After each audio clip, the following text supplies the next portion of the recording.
Morning, good morning, good morning, good morning, good morning, my brothers and sisters. Welcome to another Good Morning Grief devotional. It's your boy, Pastor Corey Allen Duncan Sr. So happy and excited to be here with y'all today for another grief devotional. This is the daily grief devotional that is strategically designed to help you to navigate through your grief one day at a time. Y'all talking about how am I gonna make it? I don't know how I'm gonna make it. I don't know how I'm gonna do it. I know how you gonna make it, how you gonna do it. One day at a time, right? One day at a time. We gonna do it one day at a time. You ain't gonna get over this thing instantly. You know what I'm saying? I know it's so massive, it's so big, it's so gargantuan. Come on. It is so huge, y'all. You can't navigate through this at once. We take it one day at a time, one step at a time, one moment at a time, 1 minute at a time, one day at a time. You hear me? That's why this devotion is so important. It is strategically designed to help you to navigate through your grief one day at a time. What is grief? I'm so glad you asked. Grief, my brothers and sisters, it is the natural and normal response to loss, change, and transition that results in the expression of feelings and emotions. Grief is what you feel on the inside. Mourning is how it is expressed on the outside. Therefore, we don't suppress it, but we express it. We don't conceal it, but we reveal it. And that's why we say, good morning, good morning, good morning, because morning is a good thing. Morning is a great thing, and we want you to mourn meaningfully. So thank you for joining us today. Welcome into this place. Welcome into this space. Hey, man, I want you to know that better days are coming, and this devotional is strategically designed to usher you into your better days. Did you hear what I said? It's strategically designed to usher you into your better days. And so we super duper excited about having this wonderful opportunity that God has afforded us. Come on, y'all, without further ado, we just gonna jump right on in. Today's grief quote comes from John C. Maxwell, who says, learn to say no to the good so you can say yes to the best. Learn to say no to the good so you can say yes to the best. Learn to say no to the good so you can say yes to the best. Today is day 178. We're going to get something straight. We're talking about the power of yes and no. The power of yes and the power of no. Y'all ready for this? To create time and space for grief and mourning, we often have to pare back. That means to reduce something. To create time and space for grief and mourning, we often have to pare back. You got to reduce some stuff. The most important thing in your life right now is grief and mourning, period. The most important thing is grief and mourning. It is important that you put yourself as a priority in this season of your life. You don't tell me you don't have time to grieve. Don't tell me you don't have time to mourn. You are priority. Stop putting yourself on the back burner. Stop suppressing. Stop trying to push it to the side. Stop trying to not deal with it, because if you don't deal with it, it's going to deal with you. If you don't deal with it, it's going to deal with you. I'm going to say it again. If you don't deal with it, it's going to deal with you. And so some things you have to pare back. Some things you're going to have to reduce. Some things you are going to have to cut out, because you are the priority right now. Your mental and emotional and your health, your state of mind is the priority right now. And so there are some things, excuse me, there are some things you're going to have to pare back. Let me get some of this tea. Ooh, yeah, I felt that. So to create time and space for grief and mourning, guess what? We often have to pare back. And check this out, y'all. Ain't nobody else gonna do it. Ain't nobody else gonna do it for you. That's right. You got to do it for yourself. Nobody else is gonna prioritize you like you are gonna prioritize you. You're gonna have to fight for yourself. So you're gonna have to create the time. You're gonna have to create the space. And don't get mad at other people. You're gonna have to do it. It's your priority, right? So you're gonna have to pare back, create some time and space. Check this out. We need to offload commitments We no longer have the energy for. You need to offload commitments you no longer have the energy for. This is one of the biggest problems people with grief and mourning they run into. After the death, after the loss, change, and transition, this is what you do. You try to get back to business as usual. You try to get right back. You try to get right back into the same rhythm, right back into the same flow that you were in. And guess what? You can't, because things are not the same.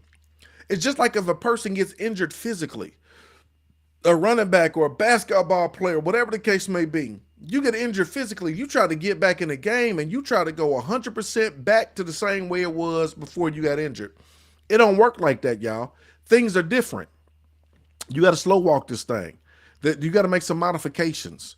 Some of those things you may not be able to do initially or right off the bat because things have changed. And this is what you need to know.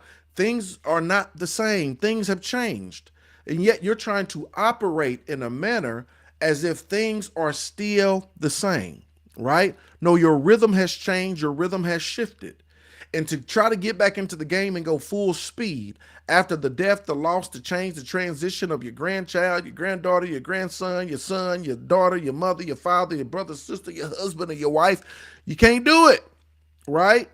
You cannot do it. And so what happens is, check this out, you need to offload commitments. Remember, you are the priority. You need to offload commitments because you no longer have the energy for.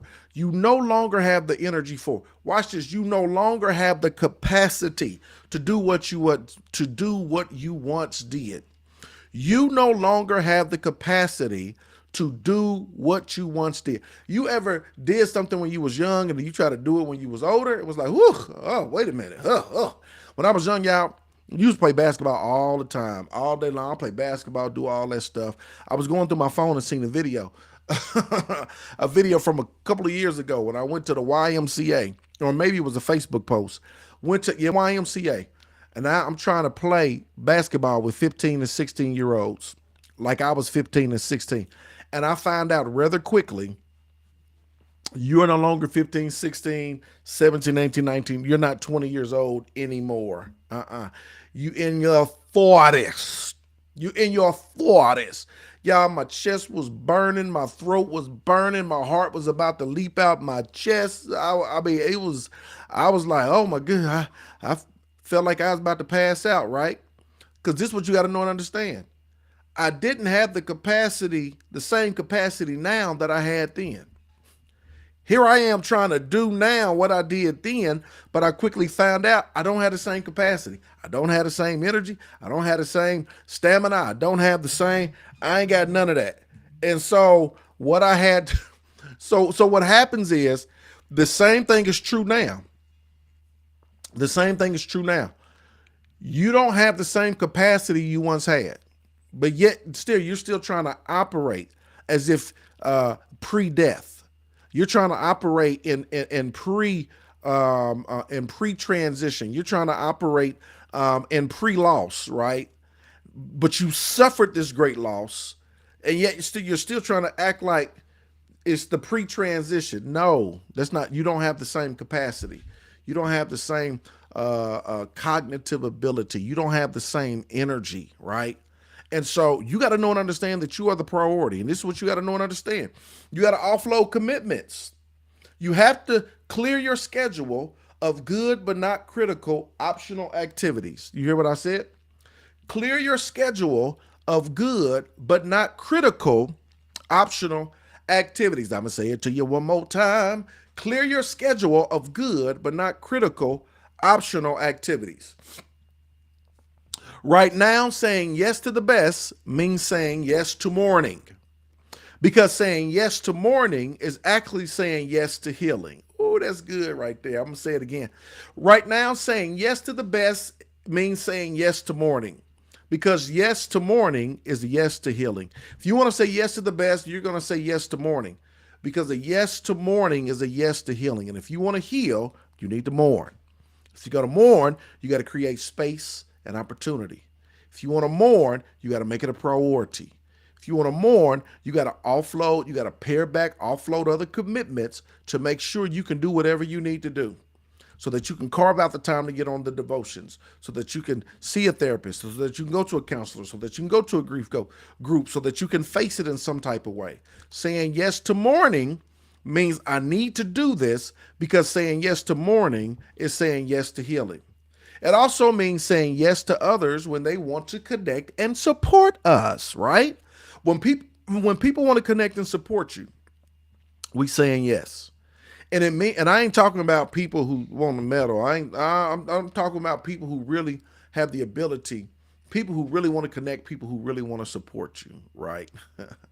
Sometimes it's like I don't feel like babysitting you. Like I'm the one going through, but I end up babysitting you. No, that's not connected. That's not supporting me. That's not helping me. If I got to babysit you, if I got to wipe your tears, if I got to console you, if I'm gonna sit here and rip this scab off me, so you can just sit there and watch me bleed, and you don't have the power to salve me or to help me, that who gonna ain't nobody got time for that, right? So saying yes to people that actually have the who want to connect and who want to support you and have the ability to help you. And it means saying yes to our children or others who need our presence and support. We need ample free time for all of these things. Check this out.